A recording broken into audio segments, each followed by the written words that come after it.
साथियों नमस्कार, मैं विनय स्वागत करता हूं आप सभी लोगों का अपने YouTube channel our past and future पर। और साथियों हम लोग अपनी इस 10 मिनट की मैपिंग सीरीज में अभी नदियां पढ़ रहे हैं और नदियों में आज हम लोग पढ़ने वाले हैं मध्य भारत की नदियां।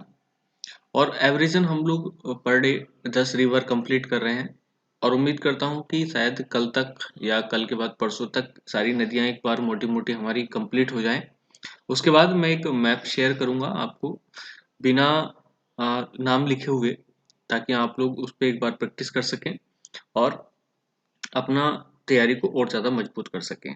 तो चलिएगा, आज हम पढ़ने वाले हैं मध्य भारत की नदियाँ, जिसमें हम लोग देखने वाले हैं राजस्थान और गुजरात, मध्य प्रदेश, झारखंड, छत्तीसगढ़, उड़ीसा, यहाँ तक की नदियाँ, क्योंकि बाकी सारी हम पढ़ चुके हैं। एक चीज़ तो आप ये देखें कि कुछ नदियाँ हैं जो तंत्र नहीं बनाती हैं, सिस्टम नहीं बनाती हैं, बल्कि वो स्वतंत्र रूप से प्रवाह करती हैं। तो कुछ ऐसी ही नदियां हैं आज जो हम पढ़ने वाले हैं, क्योंकि हम लोग ऊपर यहाँ सिंधु नदी तंत्र पढ़ चुके हैं, इधर ब्रह्मपुत्रा वाला पढ़ चुके हैं, ब्रह्मपुत्र नदी तंत्र, यहाँ गंगा नदी तंत्र हम लोग पढ़ चुके हैं। और अब जो बीच वाली नदियां हैं, ये कोई विशेष सिस्टम नहीं बनाती हैं, कोई विशेष तंत्र नहीं बनाती हैं, तो इनको हमें सेपरेट ही पढ़ना पड़ेगा।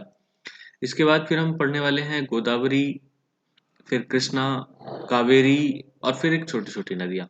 तो उम्मीद करता हूँ या तो कल और कल नहीं तो परसों ये सारी नदियाँ हम एक बार कंप्लीट कर लेंगे। और अभी मैं बिल्कुल बारीकी के साथ नहीं बता रहा, ऐसा इसलिए क्योंकि एक बार पहले हमारी नदियाँ हो जाएं, जब हम स्टेट विशेष पढ़ेंगे तो वहाँ पर हमें सारी चीज़ें मिल जाएंगी। ठीक है, तो चलिएगा आज की शुरुआत करते हैं और हम शुरू करते हैं राजस्थान से। राजस्थान में एक बड़ी नदी है जो फाइनली सागर तक तो नहीं पहुंचती, लेकिन उसका रोल बड़ा महत्वपूर्ण है। और ये निकलती है पुष्कर झील, जो राजस्थान में ही है। और पुष्कर झील से निकलते हुए ये आगे बढ़ती है और कच्छ के रन में, यहाँ ये जो क्षेत्र आप देखते हैं ये कच्छ का रन है। और ये नदी है लूनी, लूनी नदी। तो लूनी का नाम ही पता है आपको, संस्कृत में अगर आपने पढ़ा हो या हिंदी में, तत्सम तत्व लोना, तो जिसमें लवण हो यानी कि सॉल्ट हो, तो ये साल्टी नदी है। और पहले इसका नाम लवणावती भी होता था। तो इस तरीके से आप देख सकते हैं ये दोनों चीजें। उसके साथ ही आप देखेंगे ये अरावली रेंज के पैरेलल चलती है और वेस्ट में चलती है। एक और नदी है जो अरावली रेंज से निकलती है और खंबात की खाड़ी में गिरती है, ये है साबरमती। मैं लिख देता हूँ साबरमती। सॉरी, इधर लिखना सही नहीं लग रहा, थोड़ा सा ऊपर को लिखता हूँ, 1 मिनट रुक जाइएगा बस। ऊपर लिखेंगे तो ज़्यादा सही रहेगा। यहाँ एक और निकाल देता हूँ, क्योंकि एक नदी और है जो मध्य प्रदेश से होती है राजस्थान, और फिर ये यहाँ पर जाकर के गिर जाती है। तो ये वाली तो है साबरमती, साबरमती नदी। और ये है माही। तो 3 नदी आपको देख ली, लूनी, साबरमती और माही नदी। इस तरीके से आपको ये वाला सेक्शन कंप्लीट करना है राजस्थान का। हालांकि और नदियां हैं, लेकिन वो स्वतंत्र प्रवाह वाली नहीं है, जैसे बनास वगैरह हैं। तो बनास वो चंबल की सहायक हैं और वो फिर यमुना और यमुना से गंगा ऊपर चली जाती हैं। वो मैं पिछले मैप्स में अपने बता चुका। चलिएगा, उसके बाद हम लोग देखने वाले हैं एक बड़ी नदी जो अमरकंटक। ये जो साथियों आपको रीजन दिख रहा है छत्तीसगढ़ और मध्य प्रदेश का, यहाँ पर अमरकंटक है। और इसी रेंज से निकलते हुए एक नदी फ्लो करती है पश्चिम की तरफ, क्योंकि ज़्यादातर नदियाँ पूर्व की तरफ फ्लो करती हैं, लेकिन ये कुछ नदियाँ हैं जो भ्रंश घाटी में हैं और फ्लो करती हैं पश्चिम की तरफ। तो आप देखेंगे थोड़ा सा इस तरीके से करते हुए ये गुजरात और यहाँ निकल करके खंबात की खाड़ी में ये भी चली जाती है। और उसके बाद आप देखेंगे एक और नदी जो इसके पैरेलल ही चलती है लगभग, और वो निकलती है यहाँ से और ये फिर जाती है महाराष्ट्र, फिर गुजरात में एंट्री कर जाती है। ठीक है, तो ये है नर्मदा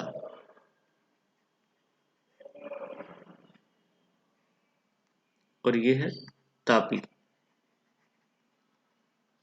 नर्मदा और तापी नदी दोनों ही पश्चिम की तरफ फ्लो करती हैं और फ्लो करने के बाद गिर जाती हैं अरब सागर में। और अरब सागर का जो हिस्सा है जिसे हम खब्बात की खाड़ी बोलते हैं, यहाँ पर जाकर के ये मूव करती है। ठीक, उसके बाद हम लोग चलते हैं इधर। यहाँ पर आप लोग को देखना है, मैं एक बार लिख देता हूँ, ये झारखंड है जिन लोगों को नहीं पता, ये वेस्ट बंगाल है, ये उड़ीसा है और ये छत्तीसगढ़ है। ठीक है, तो ये आप पहले एक बार समझ लें, उसके बाद मैं अभी मैप में भर देता हूँ। आप लोगों को भी ऐसे ही करना होता है, जानकारी पूरी होनी चाहिए और इनके साथ साथ आप लोगों को भरना भी आना चाहिए। चले, तो एक नदी है जो वेस्ट बंगाल और ये झारखंड यहाँ से चलती है और आप देखेंगे कि ये एरिया कवर करते हुए यहाँ से निकलती है और पहले ये जाती है पश्चिम बंगाल और फिर गिरती है इधर, क्या बोलते हैं, उड़ीसा में। यहाँ जाएगी वेस्ट बंगाल में, फिर उड़ीसा में, और इसका नाम है, मैं सामने को लिख देता हूँ, ये नदी है हमारी स्वर्ण रेखा।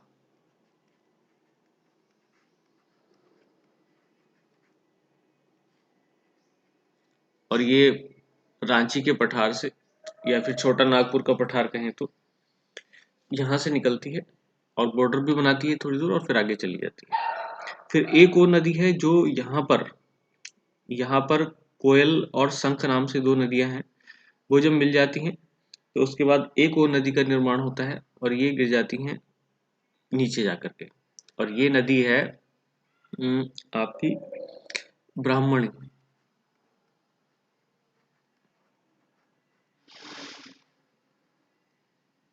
साथियों, एक मैं आपको होमवर्क दे रहा हूँ आज, क्योंकि मैंने अभी तक होमवर्क नहीं दिया मैपिंग में, लेकिन मैं आज दे रहा हूँ।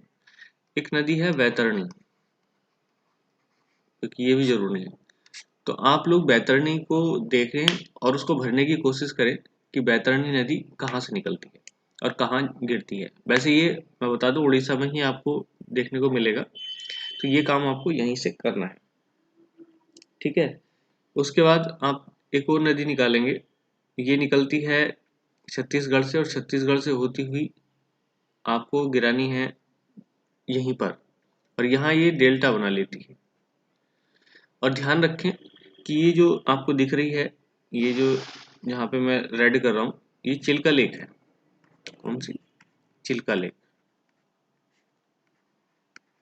तो चिल्का लेक से आपको ऊपर ही रखना है, क्योंकि महानदी का डेल्टा चिल्का लेक से ऊपर ही बनता है।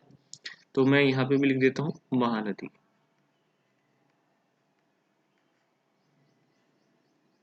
तो स्वर्ण रेखा, ब्राह्मणी, महानदी, लेकिन सब ये चिल्का लेक से ऊपर है और निकलती है ये छत्तीसगढ़ से, और छत्तीसगढ़ से होती हुई फिर उड़ीसा आती है। उड़ीसा के बाद ये गिर जाती है अरब सागर में। तो ये बातें आपको समझ आ गई होंगी। उसके बाद एक नदी है छोटी सी जो सहायक है महानदी की, और ये है तेल नदी। कौन सी नदी? तेल नदी। तो आप लोग ये सारी नदी द्वारा से देख लीजिएगा। लूनी ऊपर है और ये गिर जाती है कच्छ के रन में। दूसरी है साबरमती, फिर है माही, उसके बाद है नर्मदा, उसके बाद है तापी। तापी के बाद ऊपर पढ़ेंगे आप स्वर्ण रेखा। स्वर्ण रेखा के बाद आप पढ़ेंगे ब्राह्मणी। ब्राह्मणी के बाद आप पढ़ेंगे महानदी। महानदी की सहायक है आपकी तेल नदी, और उसके बाद है चिल्का लेक। ठीक है, और हाँ एक चीज और, अभी मैं ब्राह्मणी को ही बता रहा था कि ओरिजिन कहाँ से हो रहा है साथियों, क्योंकि हम अभी मैं बता दूं, क्योंकि कुछ लोगों की ये भी रिक्वेस्ट थी कि पहले एक बार मोटा मोटा हो जाए। तो ओरिजिन कहाँ पे है अभी हम उस पर डिस्कस नहीं कर रहे।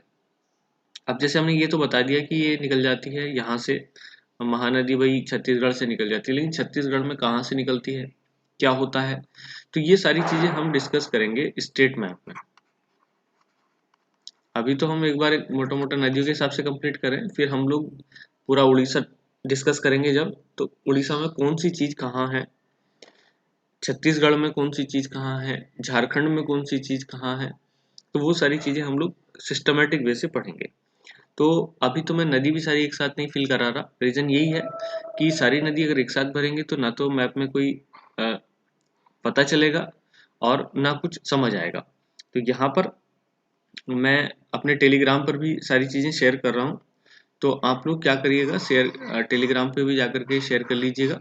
और एक बात और, उम्मीद है कि भाई जो वैकेंसीज हैं इलाहाबाद हाई कोर्ट आरओ की या एआरओ की, वो जल्दी आ जाएं, और जल्दी आ जाएं तो उसके बाद हमारे पास समय नहीं बचेगा, और समय नहीं बचेगा तो फिर आप अपनी फेलियर के लिए या अपनी सक्सेस के लिए आप स्वयं जिम्मेदार होंगे।